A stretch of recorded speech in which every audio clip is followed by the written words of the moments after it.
Hello, everyone. So I'm here today to talk to you about burnout. And burnout has been in our industry, honestly, for as long as I can remember. In fact, the risk of burnout is one of the things that kept me out of the tech industry. I had found a love of coding when I was 14, but I've only been in the industry about 7 years, and 14 was definitely more than 7 years ago. But I couldn't see myself in the stereotypical hustle culture, spending long days grinding out code fueled by caffeine until I burnt out. And so I just didn't see the place for me. And the fact is, it's always been important for us to talk about this, right? But especially for all the line managers in the room, I probably don't need to convince you all that burnout is important. Those of us who are drawn to line management, we tend to care deeply about the well-being of the people who report to us. And this is what drew me back into tech and tech leadership. I initially went to school for psychology and teaching because I was passionate about helping people and passionate about how brains work. And the nice thing about engineering management is it allows me to do those things, but also bring in my love of technology. And as engineering managers, we find success through the development and well-being of the engineers who report to us. And we see firsthand that our teams are most successful when everyone's needs are met. And yet, senior leaders, they often have a really hard time seeing engineers as humans with needs, and this can increase the risk of burnout. Now, to be clear, I'm not trying to say that senior leaders are heartless. My CTO is actually 2 rows back right now.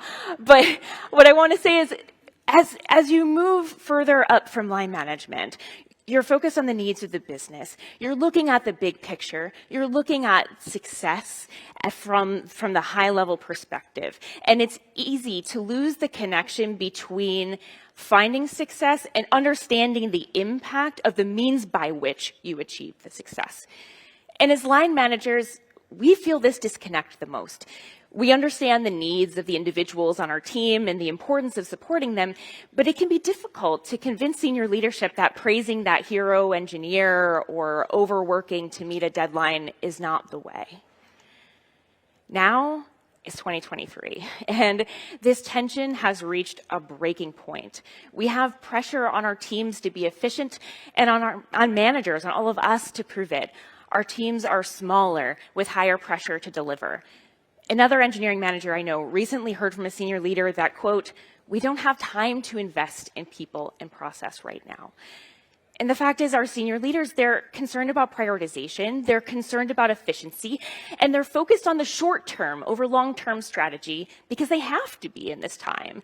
And they can see work related to people and process as separate from and possibly in conflict with business goals. And yet, overwork, feeling unsupported, having core needs threatened, these are much more common problems in uncertain times. We all know that, and that can contribute to an increased risk of burnout. So I believe that if we want to create efficient teams, we have to dial up our own efforts to recognize burnout, to react to it quickly, and to create space in our teams to minimize the risk of burnout occurring, because a burned out team is anything but efficient. So, if you are feeling exhausted and overwhelmed trying to support your team right now with these increased pressure and fewer resources, if you're worried about someone on your team burning out or maybe burning out yourself, or if you're just ready to scream if one more person says we need to be doing more with less, this talk is for you. So my goal today is to help you all feel armed and empowered to protect your teams and yourselves by understanding how to recognize signs of burnout and support your team members through it, make your team more resilient to burnout in a way that resonates with your senior leaders, and also just not to forget about yourself. So let's get started. So what is burnout? You know, we all know that burnout results from chronic workplace stress. I wanted to show you a clinical definition. This is from the World Health Organization. And what I want to call out here is that burnout is multifaceted, and it can be described by these 3 dimensions: feelings of energy depletion or exhaustion, an increased mental distance from one's job or feelings of negativity, and a sense of ineffectiveness or lack of accomplishment.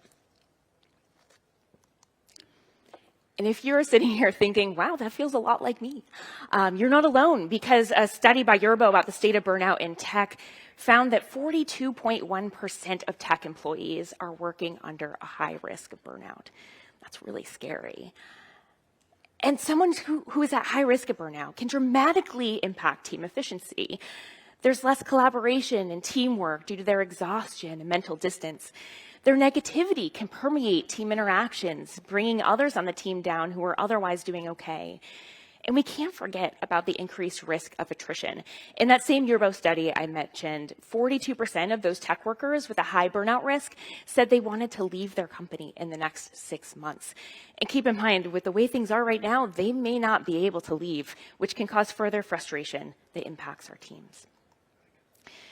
So when we think about burnout, it's important to keep in mind that we can't diagnose it. If you're concerned that someone on your team is experiencing burnout, you need to consult with your people partner to help navigate any legal considerations and also to help connect with any benefits that may be helpful to them. But at the same time, while we can't diagnose, regardless of whether or not someone meets the clinical diagnosis, we can still support them based on the symptoms that we see. It'll still be helpful. And the other thing I want to call out is burnout can look different for everyone, and it's a spectrum. It can build on one or two attributes over time. It can be stronger on one or two things for someone. So we need to look out for how burnout can appear in different ways. And in my years as an engineering manager, I found that there are basically two primary ways that people react when they're burning out: by over-engaging or disengaging. So I'm going to go into both types with a real anonymized example and then discuss what we can do to help and how we can approach our senior leaders for support. So I'm going to start with the over-engager. So gosh, this over-engager, he's always giving 110%. Even with a full plate, they would say yes to anything, and they would avoid taking time off to be able to accomplish it. I could find them on Slack late at night, helping other people, jumping on incidents that don't even involve the team, and they would work late even if there wasn't a looming deadline. The engineer was constantly multitasking. You know those little questions that come in on Slack during the workday? This person would jump on them within 2 minutes before most of the members of their team even noticed. And then as things progressed, as they were working with the team, I would find they were struggling to collaborate the way they used to. They were becoming less open to other ideas, a bit more closed-minded and single-focused. And they would come into one-on-ones with me just feeling exhausted and increasingly negative about the team and about the state of the company. So as you can see here, the over-engager is experiencing all three dimensions of burnout, as I discussed. But I want to make clear that it didn't all start happening this way. It wasn't just like one day we woke up and all of these things were happening. Burnout starts slow and it builds. And for this individual, it started with exhaustion from overwork. So how do we go about helping an over-engager? The most important thing we have as engineering leaders is our one-on-one.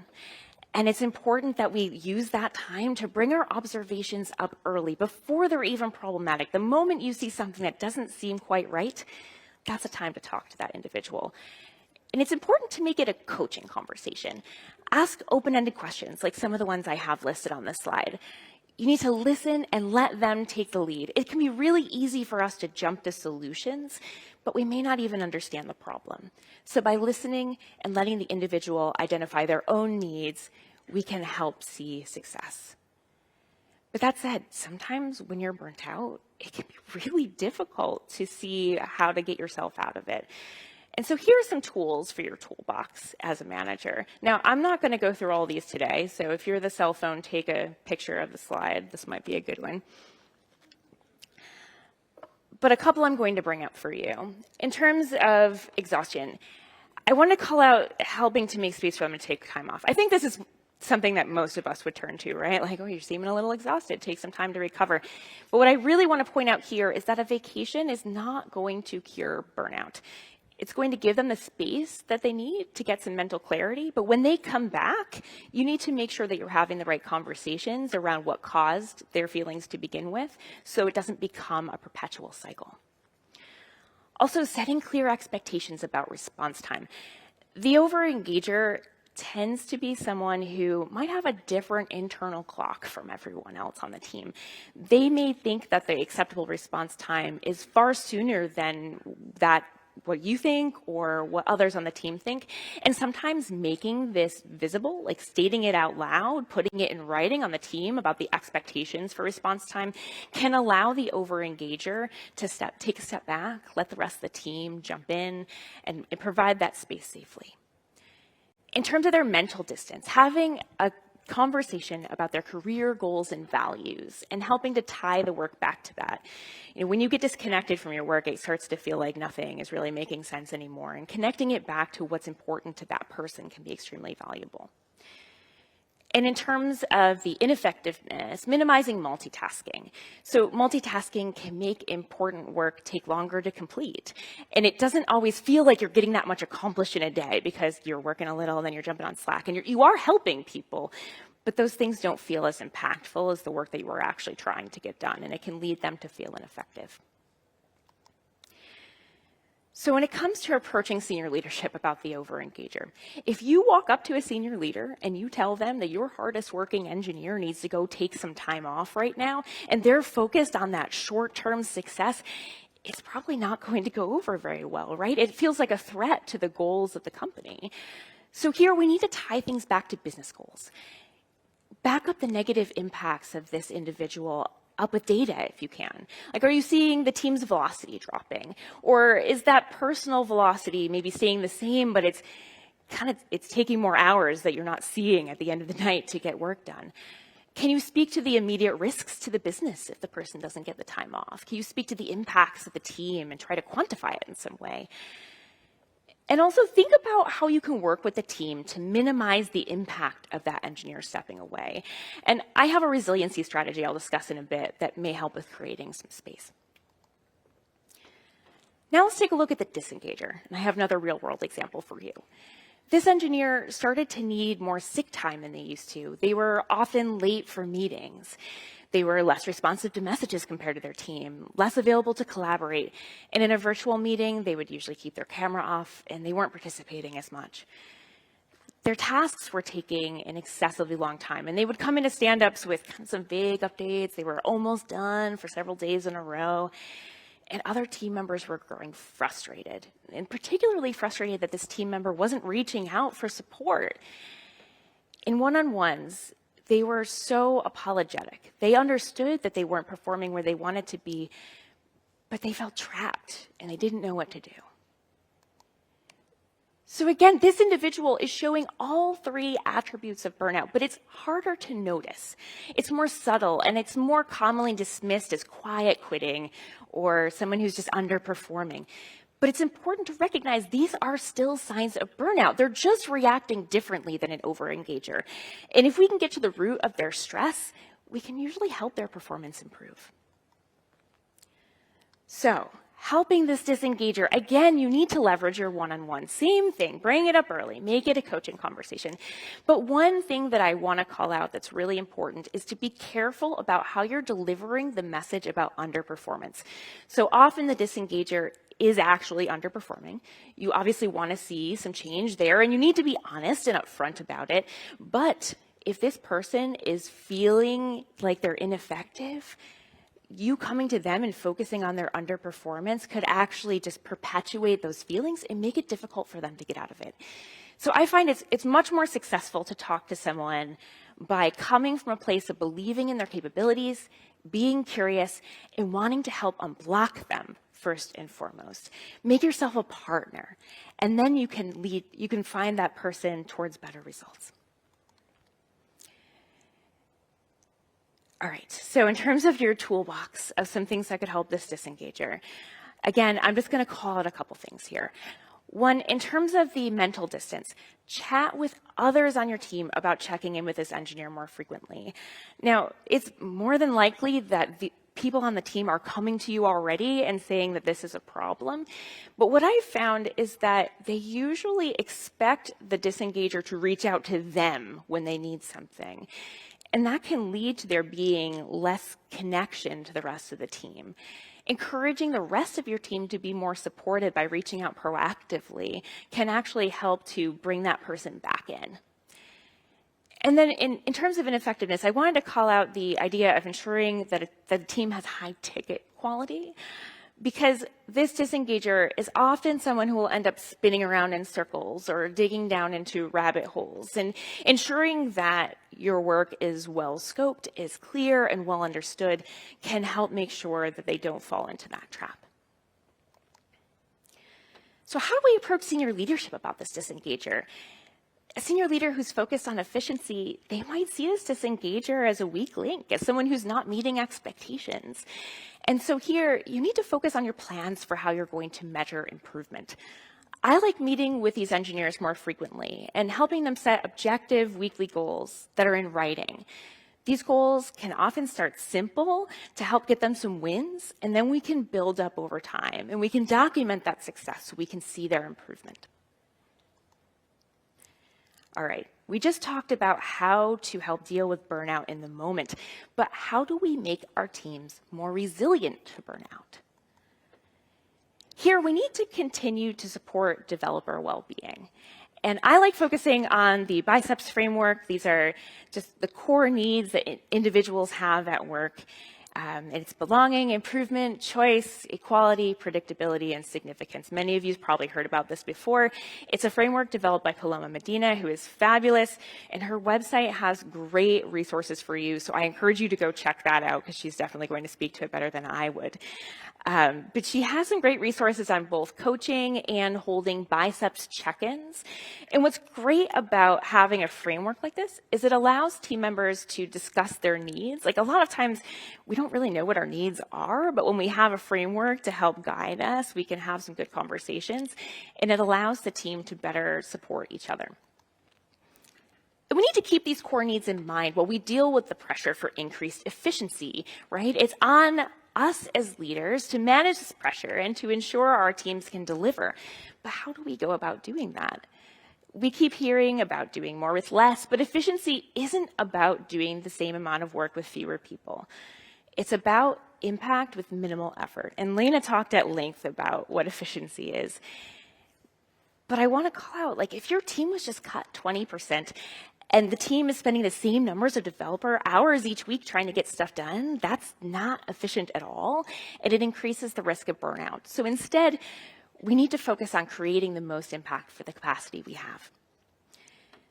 I also want to call out that going back to those dimensions of burnout I mentioned earlier, burnout is connected to a feeling of ineffectiveness. So getting impactful work done and connecting it back to the team and the company vision can help the entire team feel more effective. And to do this, I think achieving team predictability is the most important thing we can focus on to increase resiliency. And when I say this, I mean understanding the capacity of work for your team over a period of time. It creates efficiency by turning the team's capacity to a finite data point. And then the conversation that you have can shift to how we maximize that capacity within the team. It can lead to better decisions about an MVP, thinking about what are the most important features we can deliver right now. It can lead to the reprioritization of less impactful work to make space for more impactful work. And most importantly, it prevents excess pressure on the team to hit an unrealistic deadline. So predictability helps minimize burnout risk by setting reasonable expectations and enabling conversations that prioritize this impactful work. Prioritizing impactful work and being able to hit deadlines consistently creates more efficient teams. So in this way, we can address the concerns and priorities of senior leadership without sacrificing our teams. So how do we get our teams more predictable? It's important to track work over time. And I work on Scrum teams, so we track story points over sprints. And for me, I like to track the average story points per engineer day, which gives me a way to factor in holidays and vacation times as well. And the story point thing, it's funny, every time I join is always a little like, oh, I don't know about giving some arbitrary numbers to the things that we do. But that voting, just the concept of getting people together to discuss the work and agreeing as to how much effort it is, it encourages conversations that help to better understand the work, help to better scope it, and this can actually increase the velocity of a team, helping to make them more efficient. And we can also look for trends. So when there's an outlier of a sprint that just really didn't go well, we can have a conversation backed by data to help the team learn from them. When one of my teams recently fell short of our predicted capacity, the data point helped the team think more critically about the work that didn't get done, and then they could talk about what they wanted to do to improve next time. And we actually saw that benefit the team just recently with another project we've been working on.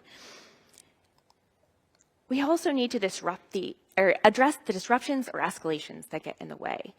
Now, for this, we need to make sure that there's space to handle the unexpected, because this is engineering, right? Like, we can only predict so much, and we need to leave room for the unexpected. So I usually try to plan to around 80%. This could vary based on your team and based on the amount of uncertainty of the work that your team does. But we need to measure the disruptions and escalations and make it visible so it's clear how much it impacts the team's forward progress. And this can help prioritize work that can reduce toil. One thing I want to call out, these days our teams are getting smaller, right? But that toil work, it usually doesn't decrease when the team size decreases, unfortunately. So we can start to take up a disproportionate amount of the work that the team is doing. And we need to measure it and identify it, figure out when it's getting in the way. And when setting timelines for work completion, we always want to provide an additional buffer for the unexpected. Now, I know we just planned at 80%. We provided some buffer, but we might want to add some additional buffer based on the overall risk of the project, because we all know sometimes things just go completely off the rails. And if something's quite risky, we want to make sure we have the space to work through it. And going back to that engineer earlier who needs time off, if we set realistic expectations around when work will be completed with a buffer for the unexpected, we've now created space for them to be able to take an unplanned absence without needing to dramatically impact business goals.